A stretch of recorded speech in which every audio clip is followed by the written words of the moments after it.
पुण्यातील liquid leisure lounge बार मधील drugs प्रकरणासंदर्भातली ही बातमी आहे। कारण आता पुण्यात नेमकं चाललंय तरी काय असा प्रश्न पडेल। अपघात होत आहेत, ड्रग्जची प्रकरणं समोर येत आहेत आणि या प्रकरणामध्ये आता बार मालकासह 8 जणांविरोधात गुन्हा दाखल झालाय। आज दुपारी 8ही जणांना कोर्टात हजर केलं जाणार आहे।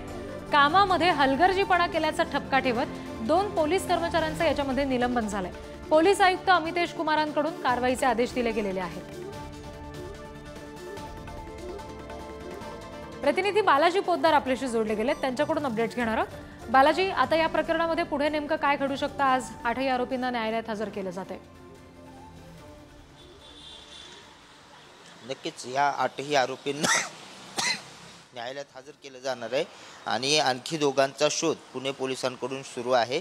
आताची जी अपडेट आहे रिद्धी ती अशी आहे की शिवाजीनगर पोलीस स्टेशनचे जे गुन्हे शाखेचे पीआय आहेत अनिल माने यांचं सुद्धा निलंबन करण्यात आलंय। सहाय्यक पोलीस निरीक्षक जे आहेत दिनेश पाटील यांचं सुद्धा निलंबन करण्यात आलंय। केंद्रीय राज्यमंत्री मुरलीधर मोहोळ यांनी या निलंबनाची मागणी केली होती, त्यानंतर रात्री उशिरा हे निलंबन करण्यात आले। त्यामुळे पुणे पोलीस आता ॲक्शन मोडवर आलेलं पाहायला मिळते। 2 बीट मार्शल, एक पोलीस निरीक्षक, एक सहाय्यक निरीक्षक यांना आता निलंबित करण्यात आले आणि पुणे पोलिसांकडून ह्या 50 लोकांचा शोध घेण्यात येतोय, त्या 2 मुलांचा शोध घेण्यात येतोय।